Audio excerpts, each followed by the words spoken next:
में अच्छा खासा एक्शन। ऑफ कोर्स आगे डिटेल में इंश्योरेंस कंपनियों पर भी बात करेंगे, लेकिन आप देख रहे हैं कमाई का अड्डा सीएनबीसी आवास मोतीलाल ओसवाल स्टूडियो से, और अब हमारे साथ मोतीलाल ओसवाल फाइनेंशियल सर्विसेज के ब्रोकिंग एंड डिस्ट्रीब्यूशन बिजनेस के head CEO Radha Ajay Menon studios में जुड़ चुके हैं, और उनसे भी एक अंदाजा लेंगे कि इस समय बिजनेस की स्थिति कैसी उभर कर आ रही है। नए साल का आगाज हमने एक स्ट्रॉन्ग फुटिंग पर किया है। अजय, शुक्रिया हमारे लिए समय निकालने के लिए। Wish you a very happy new year. Happy new year to you too and to the whole viewers of CNBC Awaaz. Very very happy new year. शुक्रिया। अब उम्मीद यही है कि ये साल ज्यादा खुशियों वाला रहेगा, क्योंकि 2022 में हमने यही देखा कि कुछ सेट ऑफ इन्वेस्टर्स थे जिनके पोर्टफोलियो में कोई बदलाव ही नहीं हुआ, कुछ थे जिन्होंने डिसेंट पैसा बना लिया है।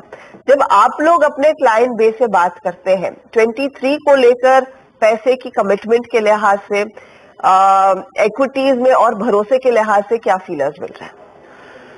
कि अगर आप देखेंगे लास्ट ईयर कि overall world economy was in a very downturn जी, उसके तरह इंडिया की तरफ there was much more stronger overall return.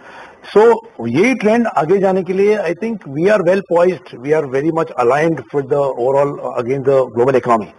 तो निवेशकों को यही है कि लॉन्ग टर्म इन्वेस्टमेंट कीजिए, गुड क्वालिटी स्टॉक्स में इन्वेस्ट कीजिए, the overall fundamentals are very good. तो इन द लॉन्ग टर्म पैसा बनना कोई is comfortable, but if you look at short term, एक दो महीना, there is budget, there is lot of volatility, तो you should be looking more from longer term perspective. That is the bigger picture. In fact, money बनाने का या फिर long term पैसे बनाने का patience is the most important thing. 2020 में एक चलन आया था कि कई सारे नए निवेशक बाजार में जुड़ने लगे, और इतनी बड़ी तादाद में आए कि जब भी एफआईआईज ने बेचा है हमारा इन्वेस्टमेंट, चाहे वो डोमेस्टिक इंस्टीट्यूशंस के जरिए हो या फिर कोर रिटेल मनी हो, हमने वो सेलिंग पचा ली है।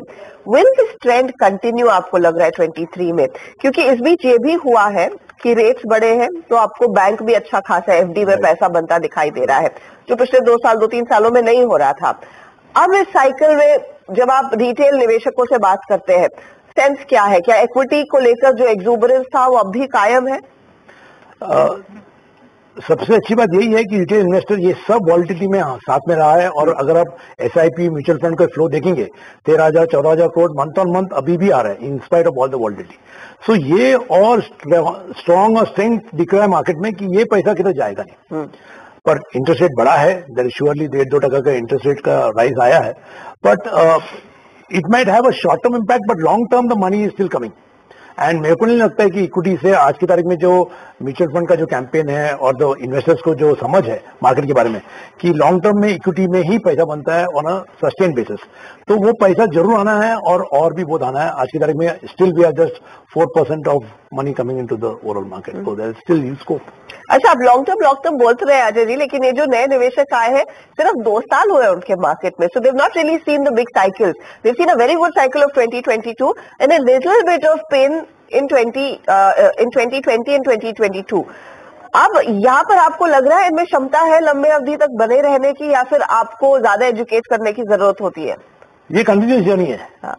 और that is where the whole market is all about कि you have to see the downside to get the upside. Correct. तो unless you are there for the long term, you will not get the short term also.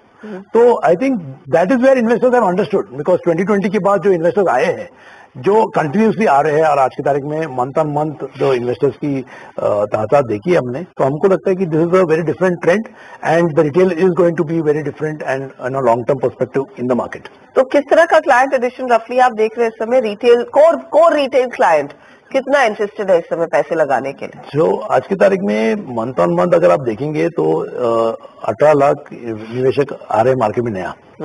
And if you look at NSE का overall active client, around 3.5 crore active client है monthly. That is what we can see. ये trend कम हुआ है पहले से, but it is much more than what it was in 2020-2021. So that's a retail trend. But this trend can only go up, और that's what I said कि 3.5 करोड़ ही निवेशक NSE के आज की तारीख में मंथली एक्टिव है, और हमारे देश के पॉपुलेशन के हिसाब से there is huge headroom to grow. And नए निवेशक जो यंग जनरेशन है who is ready to take that risk, उनके लिए ये market from a long term perspective looks very good. तो पैसा अब आपको क्या लग रहा है 2023 में कहाँ बनेगा? जब आप लोग भी अपना पोर्टफोलियो डिसाइड करते हैं किसी रिटेल निवेशक के लिए, तो कुछ ऐसी एरियाज होती है जो सेफ होती है, कुछ वो रिस्की बेट्स होते हैं। On a safe and steady returns अगर किसी को कमाना है, मैक्सिमम मनी आप लोग कहाँ पार्क कर रहे हैं? तो हम तो यही बोलते हैं इन्वेस्टर्स को जिसके पास पैसा है कि mutual fund is the first route to enter retail. And उसके अलावा if you are looking at direct equity, then you should look at large caps, which is the fundamental stories. Within large caps, हमको lot of confidence है in banks, consumption story, infrastructure. So these sectors look very good as such. But निवेशकों के लिए mutual fund is the right way to enter the market and get a overall perspective of the fund as such. It's perhaps the easiest and the least stressful way. Because you handle distribution, तो आपको शायद ये pulse होगी कि जब नया निवेशक आ रहा है, are they more skewed towards the smaller cap funds और is the larger money going towards the heavyweights, the big boy funds only? This is the beauty of this retail. So these are they are not risk averse. So they want that kick. So the funds are coming into mid cap, small caps in a bigger way compared to large caps, but the trend is clearly towards coming into the mutual fund in a big way. तो आप कह रहे हैं कि इस समय mid और small cap funds में ज्यादा पैसा लग रहा है. This is despite the fact कि 22 में मिड और स्मॉल कैप ने कुछ करके नहीं दिया. For the retail investor, they are still looking at that from because they want that high risk, high return. So they come into the mid cap, small cap, or maybe more into mid cap rather than not small cap. या तो multi cap होगा. Multi cap में ज्यादा action, तो जिसमें एक skew आ जाते हैं दिग्गज और मिड कैप शेयरों का. सेक्टोरली कोई ऐसा सेक्टर जहां पर आपको लग रहा है पूरे कन्विक्शन के साथ शायद इस समय पैसा कमिट किया जाएगा? Banking is surely a commitment where we can put our money in. And consumption story, so India story is all about consumption. And if India story has to go up, the consumption story has to be there. अच्छा, मुझे ये बताइए, I don't know if you are the right person to give a comment on this or not. आपका जो एक particular fund था जहां पर आप विदेशी मार्केट्स में भी एक्सपोजर लेते हैं, और जो हाल हुआ है डाउ का इस बारी, वहां से पैसा उसमें बना रहा या फिर लोगों ने बड़े पैमाने पर निकाला? नहीं, अभी भी fully invested, very less redemptions over there, and still who has put in early, still they are making money. So it's more about being long term over there also. This was the fund that looks into Nasdaq and the FANG companies and all of that. Perfect. तो उसको लेकर अभी भी लोगों का भरोसा है. बहुत इंटरेस्ट है.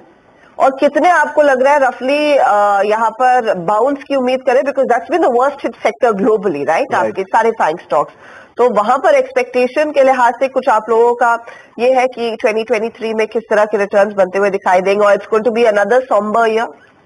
It can be a flat year, frankly speaking, because they are still go to the pain.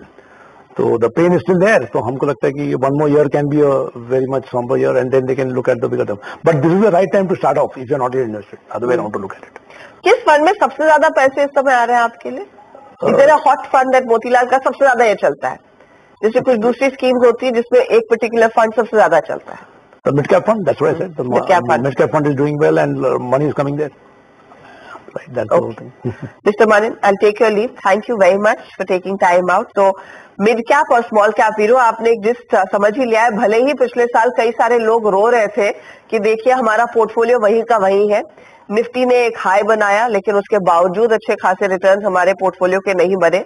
अभी भी अच्छे खासे मौके यहीं पर ढूंढे जा रहे हैं. वीरो.